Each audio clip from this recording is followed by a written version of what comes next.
Hello friends, welcome to my channel math magician Ankita.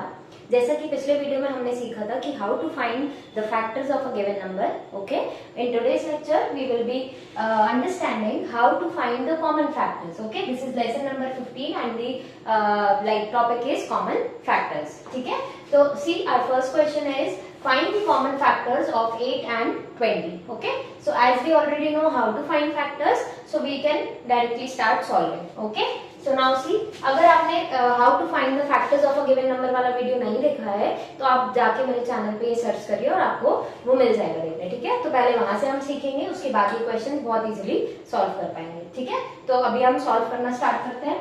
देखिए, जैसे कि मैंने आपको बताया था 1 and the number itself are the factors of every number, right? तो यहाँ पे सबसे पहले factors of 8 आ, तो हम 1 से स्टार्ट करते हैं लिखना। 1 तो सबका फैक्टर होता है, राइट? अब 2 पर आते हैं तो 2, yes 2 की टेबल में 8 आता है, therefore yes 2 will also be the factor of 8। ठीक है, इसके बाद अब एक चीज सीखनी होगी हमें, 1 का जो पेयर है वो होता है 8। ठीक है, तो आप पेयर वाइज लिखना चालू करिए, ऐसे में कभी कोई गलती नहीं होगी। तो 1 का पेयर होता है 1 and 8 because 1 into 8 gives me 8। Correct? Now 2 लिखा हमने, अब 2 का पेयर ढूंढना होगा, तो 2 multiplied by what gives me 8, that will B 8 itself, right? अब नेक्स्ट पर आते हैं 3, तो 3 तो नहीं होगा, 3 is not a factor of 8, तो 3 नहीं लिखेंगे। नेक्स्ट है 4, तो 4 तो ऑलरेडी आ चुका है। इसका मतलब जो हमारे 4 फैक्टर्स हैं, 8 के 4 ही फैक्टर्स होंगे और वो हमें चारों मिल रहे हैं, दैट इज 1, 2, 4 एंड 8। ठीक है, ये सारे हमारे फैक्टर्स ऑफ 8 है। ठीक है, यहाँ पर हम लिख सकते हैं 2 into 4 will also give me 8। तो 1, 8, 2 and 4, ये चारों 1, 2, 4 and 8 ये चारों हमारे फैक्टर्स ऑफ 8 हो गए, राइट? अब हम आते हैं फैक्टर्स ऑफ 20 में। So again we can start writing. 1 तो होगा ही, 1 का पेयर जो होता है वो होता है 20। ठीक है, ऐसे लिख सकते हैं। नाउ 2 का चेक करते हैं, तो yes 2 is a factor of 20। why? because the ones place is 0 and 20 is also an even number, तो 2 भी आएगा, राइट? अब नाउ आफ्टर 2 का पेयर क्या होगा? 2 का pair means what should I multiply to 2 to get 20 and you all know the answer, that will be 10, right? Because 2 10s are 20। आप चाहे तो यहाँ छोटा छोटा लिख सकते हैं, 1 into 20 gives me 20, then 2 into 10 also gives me 20। ठीक है, अब 3 से चेक करते हैं, 2 के बाद अगला नंबर 3 होता है, तो 20 नहीं आता है 3 की टेबल में, तो 3 यहाँ पर भी नहीं आएगा। 3 7s are 21 आता है, राइट? तो 3 नहीं आएगा। नेक्स्ट कम टू 4, तो यस 4 की टेबल में 20 आता है, 4 और 4 के साथ क्या आ जाएगा? 5। 4 का पेयर क्या होता है? 5। So you can write again 4 into 5 will also give me 20। ठीक है, अब आगे देखते हैं 6 होगा क्या? नहीं। याद करिए 6 का डिविजिबिलिटी रूल क्या होता है? जो नंबर 2 और 3 दोनों से डिविजिबल हो वो 6 से डिविजिबल होगा। बट हियर सी 2 तो आ रहा है लेकिन 3 नहीं आ रहा है, इसका मतलब 6 भी नहीं आ सकता। आगे आते हैं 7 की तरफ आते हैं, तो 7 होगा क्या? 7 की टेबल में आप पढ़िए 20 आएगा, तो नो, 7 3s are 21 तो आता है लेकिन 20 नहीं आएगा। नाउ 8 पर आते हैं, 8 की टेबल पढ़िए, तो 8 1s are 8, 8 2s are 16, 8 3s are 24, मतलब 8 की टेबल में भी 20 नहीं आता है, इसका मतलब 8 is not a factor of 20, तो 8 भी गया। अब आते हैं 9 पर, तो 9 नहीं चेक करेंगे क्योंकि इनका सम करेंगे तो 2 आ रहा है, जबकि मैंने 9 का डिविजिबिलिटी रूल आपको समझाया था कि sum of the digits must be divisible by 9, लेकिन ऐसा नहीं हो रहा है, तो 9 भी गया। अब देखिए ये सारे जितने भी है ये हमारे फैक्टर्स हमें मिल गए, 1 2 4 5 10 एंड 20। ठीक है, ये मैंने ऐसा क्यों लिखा है? बिकॉज आप कोशिश करिए कि आप हमेशा असेंडिंग ऑर्डर में लिखें, तो यहाँ पर 10 लिख दीजिए और यहाँ पर एंड लिख के खत्म कर दीजिए। ठीक है, अब बारी आती है कॉमन फैक्टर्स निकालने की। देखिए इन फैक्टर्स में क्या क्या कॉमन है, तो 1 इधर भी आ रहा है, 1 इधर भी आ रहा है, देन 2 आ रहा है, इधर भी 2 आ रहा है, 4 आ रहा है, यस 4 इधर भी आ रहा है। क्या 8 आ रहा है इधर? नहीं। इसका मतलब ये 3 ही कॉमन फैक्टर्स हैं, तो मैंने यहाँ लिख रखा है common factors of 8 and 20 are, क्या लिख देंगे हम? 1, 2 and 4। These 3 are the common factors of 8 and 20। ठीक है, आई होप आपको समझ आया होगा पहला एग्जाम्पल। अब हम सेकंड एग्जाम्पल में आ जाते हैं। देखिए सेकंड एग्जाम्पल क्या बोल रहा है? Find the common factors of 60 and 75। Okay, so we will start writing the factors of 60। देखिए आपको ये क्वेश्चंस करने के लिए डिविजिबिलिटी रूल्स एकदम टेक्स्ट पर होने चाहिए। मैंने अपने पुराने वीडियोस में सारे डिविजिबिलिटी रूल्स पढ़ाए हैं टिल 11। ठीक है, तो आप अच्छे से वहां से समझिए, उसके बाद इन क्वेश्चंस पर आइए, आपको बहुत जल्दी क्लियरली एकदम मक्खन के जैसे समझ आएगा। ठीक है, तो चलिए देखते हैं 60 से स्टार्ट करते हैं। चलिए अब 60 का पहला फैक्टर तो 1 होगा ही, क्योंकि 1 is a factor of every number. 1 में क्या मल्टीप्लाई करूंगी? 60 आए तो थोड़ा दूरी पे आप 60 लिख लीजिए। ठीक है, अब क्या 2 होगा फैक्टर? यस, क्योंकि इसका वंस प्लेस क्या है, 0 है, ठीक है। तो 2 भी आएगा।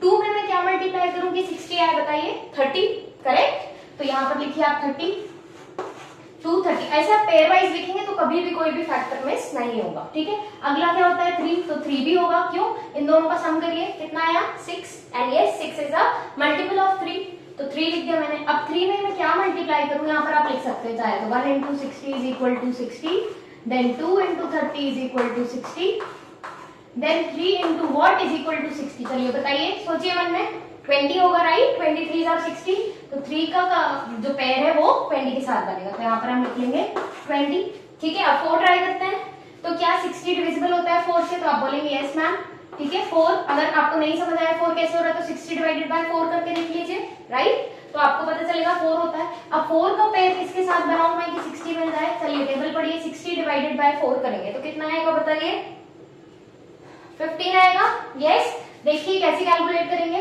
4 जब 4 की टेबल पढ़ी यहाँ, तो 4 1 4 आया, यहाँ बचा 2। ये सब थोड़ा माइंड में करना सीखिए, ठीक है। हर चीज पेपर में लिखने की, हर चीज रफ वर्क में करने की आदत नहीं डालिए, थोड़ा मेंटल कैलकुलेशन करने की कोशिश करिए। देखिए 4 1 4 पढ़ा हमने, नीचे क्या आया 2, ये 0 नीचे आया, 20 बन गया, 4 5 20 which gives me 50, ठीक है।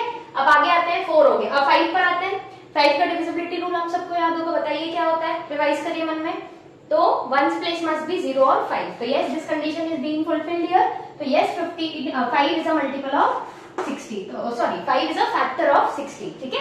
तो 5 का पेयर ढूंढना पड़ेगा, यहाँ पे मैंने लिख दिया 15, 5 का पेयर ढूंढिए, तो अगेन सेम वर्क करना है हमें, 60 डिवाइडेड बाय 5 करेंगे तो क्या मिल जाएगा, 5 का पेयर मिल जाएगा, ठीक है। तो 5 में देखिए कितने सारे फैक्टर्स होगा, 5 मल्टीप्लाई बाय 12, ये टेबल आपको आती होगी, 12 5 60, ठीक है। अब आगे आते हैं 6 की तरफ, तो 6 तो क्लियरली दिख रहा है 6, yes 6 is a multiple, 6 is a factor of 60, why, because 2 भी आ गया, 3 भी आ गया, राइट। 6 का डिविजिबिलिटी रूल यही होता है ना कि 2 अगर हो और 3 से भी डिविजिबल हो, 2 से भी और 3 से भी, तो 6 से भी, तो लिख दीजिए 6।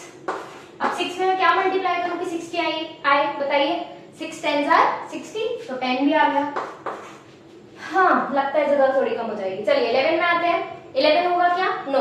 देखिए ऑड और इवन प्लेसेस का सम निकालना है, तो यहाँ पर तो 2 ही प्लेसेस है, एक ऑड होगी और एक इवन, दोनों का डिफरेंस निकालेंगे तो 6 आएगा। तो 6 ना ही 0 है और ना ही 11 का मल्टीपल है, राइट। तो 6 तो सॉरी क्या बोल रही थी मैं, 11 तो गया।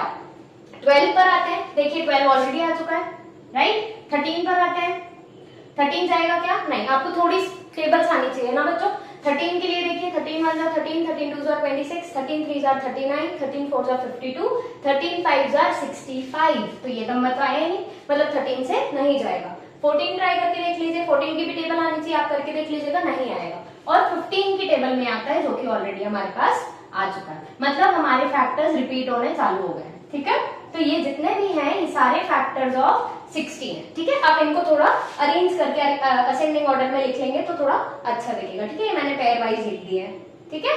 तो ये सारे फैक्टर्स ऑफ 60 हो गए। चलिए अब फैक्टर्स ऑफ 75 निकालते हैं। तो 1 तो मैं लिख ही सकती हूँ, राइट। इसके बाद 75 भी लिख ही सकती हूँ, क्योंकि 1 is a factor of every number and every number is a factor of itself, तो ये दोनों तो आई गए। चलिए अब बताइए 2 आएगा क्या, तो आप बोलेंगे नो मैम, 1 प्लेस इज 5, नहीं जाएगा। 3 से करके देखते हैं, तो 7 + 5 sum of the digit should be divisible by 3, तो 7 + 5 किया 12 आया, yes 12 is a multiple of 3, मतलब यहाँ 3 आएगा। अब 3 का पेयर निकालना है, मतलब 3 में क्या मल्टीप्लाई करेंगे 75 आए, राइट। तो फिर से मेंटली कैलकुलेट करने की कोशिश करिए, यहाँ 3 की टेबल पढ़िए, 3 2s are 6, रिमाइंडर बचा 1, 5 आया नीचे, 3 5s are 15, कितना आ गया बताइए 25, तो यहाँ हमने कॉमन लगाया और यहाँ लिखा 25, मतलब 3 का पेयर है 75, आप करके 3 का पेयर है 25, जब आप मल्टीप्लाई करेंगे तो आपको 75 मिल जाएगा, ठीक है।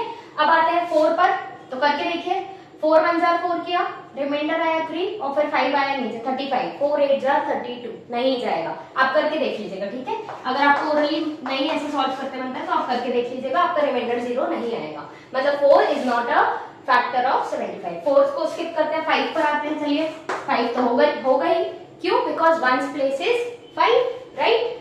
5 का पेयर ढूंढना है, तो क्या सेम काम 75 डिवाइडेड बाय 5 करेंगे, तो आप करके देख लीजिएगा, यहाँ ऐसे करके देख लीजिएगा, मैं आपको ओरली सिखाती हूँ कुछ करना। सो देखिए 5 की टेबल पढ़ी हमने, 5 1 जार 5, रिमाइंडर बचा 2 और 5 आया नीचे, तो 5 5 जार 25, कितना हो गया 15। अगर टेबल याद है तो बहुत अच्छी बात है, 15 5 जार 75 ये आना चाहिए, ठीक है। तो 5 यहाँ लिख दिया और 15 यहाँ लिख दिया। अब और ट्राई करते हैं, 6 से जाएगा नहीं देखिए, क्योंकि 3 तो है लेकिन 2 नहीं है, तो 6 तो गया, कैंसिल हो गया। 7 पर आते हैं, 7 की जैसे ही मैं टेबल पढ़ूंगी तो 7 1 जार 7, राइट, और ये 5 तो अकेला रह गया, तो 7 से भी नहीं जाएगा। 8 से ट्राई करते हैं, 8 की टेबल पढ़ी है तो 75 आएगा क्या, नहीं, 8 9 जार 72 आता है, 75 नहीं आ सकता।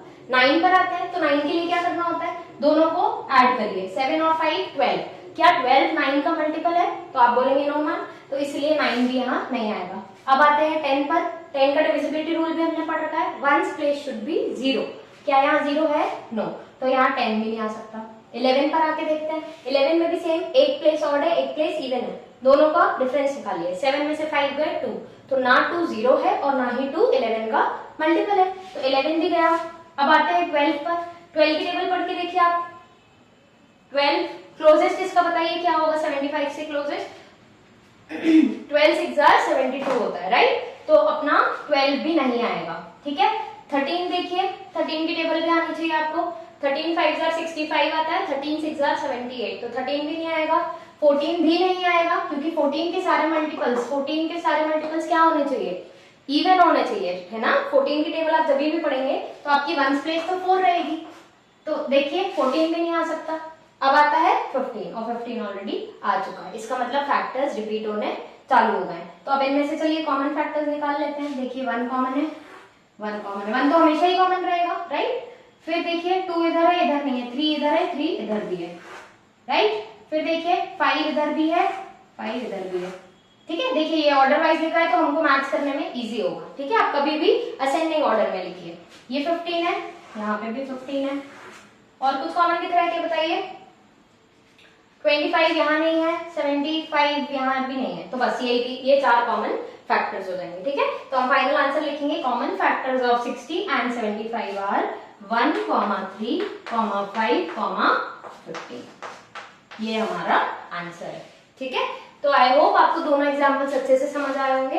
एनसीईआरटी में ऐसे बहुत सारे क्वेश्चंस दिए हैं, find the common factors of this and this, find the common factors of this and that, तो आपको इसी तरीके से करना होता है, ठीक है। आप हमेशा कोशिश करिए जब भी आप फैक्टर्स लिखते हैं तो उनको उनके रिस्पेक्टिव पेयर के साथ लिखिए, ठीक है। पेयर के साथ मतलब 1 में क्या मल्टीप्लाई करूंगी, 20 आए, तो ये 1 और 20 का एक पेयर बन गया।